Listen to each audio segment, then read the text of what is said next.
All right, we're moving Now, on. after a 2-year hiatus because of the pandemic, jury trials are about to be back in session. And here to tell us the details about how the backlog of cases will be managed and more is Kadish Jarrett Fletcher, Director of Client Services, Communications and Information at the Court Administration Division. Good morning, ma'am. Good morning, ladies. Thank you so much for having me. Nice to see you, Ari. Nice to It's see good her to on the see you, other side. Madame. Boy, Kadish. So we're heading back into court, huh? Physical. Tell us what the last 2 years have been like. First of all, before we delve into what happens now and what will pertain, COVID, right? Upended everything. Yes, that's true. COVID upended everything, but as a court system, we were able to pivot and quite quickly too.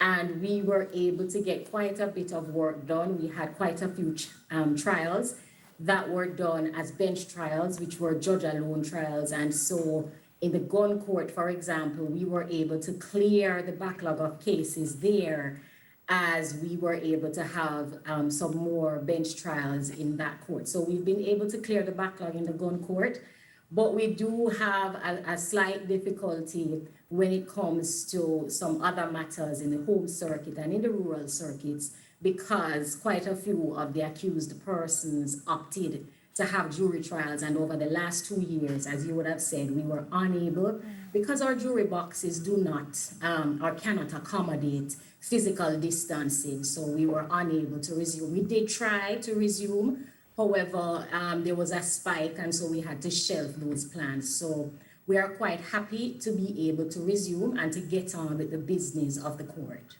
All right. 2 years. Do you have any idea of just how many cases we're looking at in terms of a backlog?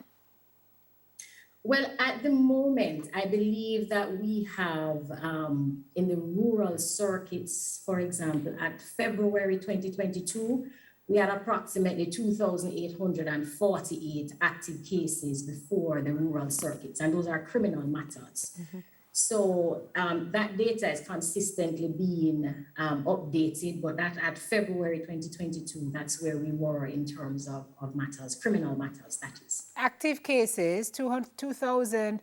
So all of those 848. Right, so all of those need to square away.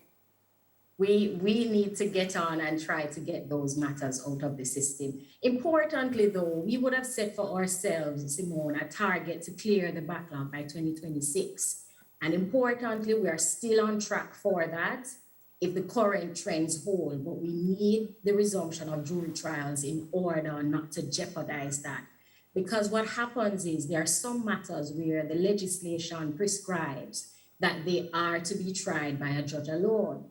But then there are other matters where they are tried by jury, or it requires an agreement between the Crown and the defense in order for those matters to be heard as judge alone. So where an accused person, where it's not prescribed by the legislation, an accused person has the option then of a jury trial, and where they choose that, then we have to do our best to facilitate. And because of COVID, we weren't able to facilitate, but now we are ready to resume. In fact, we resumed last week, and so far we are quite happy with what we are seeing so far. How are persons selected for jury duty, Kadish?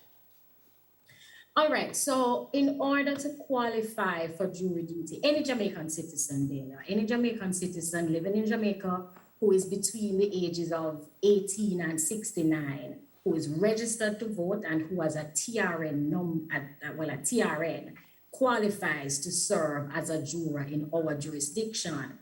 But importantly, the person must be able to read, speak, and write English.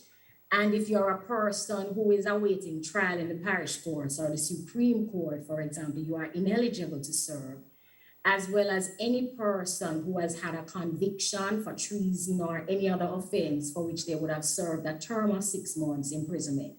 They are also ineligible to serve. So just to go back, if you're between 18 and 69, you are eligible, a Jamaican citizen living in Jamaica, you are registered to vote, or you have a TRN, you qualify to serve jury duty. And once you're summoned to serve, do you have to serve? Because I saw one of your pieces of artwork a while ago with people saying, oh, I can't serve, I have work, or, you know, are you obligated? It's your civic duty. And really and truly, Simone, it's your opportunity to help somebody get justice. And that's what we are saying to the public. In the event, however, that if you are someone to serve and you don't serve, you can receive a fine of up to $10,000.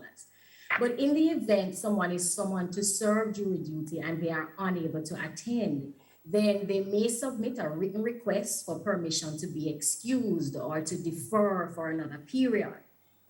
This can be done by way of letter to the clerk of the court in the respective parishes or the registrar of the Supreme Court for the parishes of Kingston and St. Andrew. However, permission is only granted in certain circumstances. So we want to encourage persons to serve. The truth is that the situation we have now, Simone and Delia, is that quite a number of the accused persons have opted to have their matters done by jury.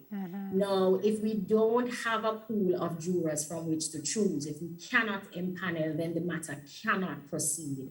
And so we know that Jamaicans are concerned about the pace at which matters move through the court. And we are saying to Jamaican citizens, partner with the courts. And this is your way, or one of the ways you can partner with the courts. And that is to serve your civic duty and to do jury duty. Yeah. What are some of the reasons that you're hearing, Kadish, for persons skipping jury duty? And what are you doing apart from this? How are we encouraging people to live up to this civic duty and to be jurors? From time to time, we will hear that persons have medical conditions, Okay. which would preclude or prohibit them from serving and sitting for these periods of time. There are also persons who cite economic hardships that they would suffer. So for self-employed persons, for example, if you are a welder and you have somebody's gate to weld and you are out of commission, you're unable to do this for a 3-week period, which is probably 2 to 3 weeks, the minimum period for a trial, depending on the complexity, then you probably would experience some economic hardship because the person may find another person to get the job done. Persons will cite things such as they have to travel overseas and so on. Those are some of the reasons that we are seeing. But we have embarked on a public education campaign because we in some way, we did expect that the turnout would have been a little low. So because of the break, so we embarked on this public education campaign to encourage persons to serve because, as I said before, we cannot proceed with the matters if we're unable to empanel a jury. Yeah, so we'll be seeing more on this public education campaign over the next couple of weeks, months. Absolutely, Simone. The ads are in the papers, there are ads on radio, there should be a few on television just to encourage persons to serve, to tell them about what it's like to serve as a juror, what it is that you do, and how important and necessary it is to have a jury for these matters. If you think about it in practical terms, for example, Simone and Delia, we need at least, say, a minimum, a pool of probably 30 persons to empanel from. If you consider the home circuit where we have probably, at the moment, we are using 3 trial courts at the moment because 2 trial courts are hosting the gang trial. So we are using 3 other trial courts. And if you think about the fact that each accused person can challenge a juror, and so they can strike that jury for no reason or for cause. And when you think about that process, if we don't have enough persons, you can find a real situation where we are unable to find 7 persons to serve. Okay. Yeah, I know in recent times, Kadish, one of the things that was corrected was the ways in which the stipend was paid to the jurors, because I know that there was a challenge in terms of them collecting it and the time it took. Does that still pertain? Are direct deposits and so on still applicable? Well, what we're doing now, Delia, is that we have changed the process from a process where you collect a check at the end of your service to one where a direct deposit is made to your bank account And so the monies come to you quite quicker. We have taken at the Court Administration Division deliberate steps to ensure that we are paying the stipend to the jurors on time, because we understand the challenges that would ensue if we don't do that. And so deliberate steps have been taken. So that's why we introduced the direct deposit.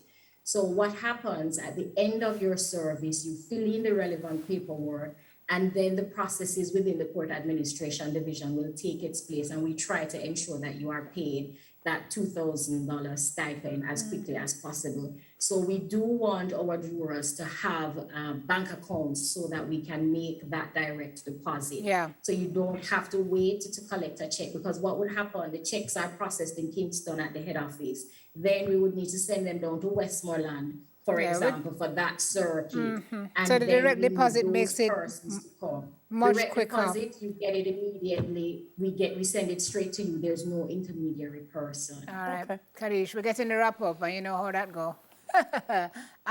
So we've got to go. I just want to say though, Simone, just want to encourage persons who have been summoned to serve to come out and serve. The turnout has been a little bit low so far, but if you have been summoned to serve, come out and serve, because this is how our fellow Jamaicans are going to have their day in court. So come out and serve. It's your civic duty. Participate in our system of justice and help to make it better. All All right. right. Kadish Jarrett Fletcher, Director of Client Services, Communications and Information at the Court Administration Division. And she would know about the wrap-up because she used to be a producer here on Smile. So I used to be wrapping you up and you're still talking, lady. I don't understand you. I joke.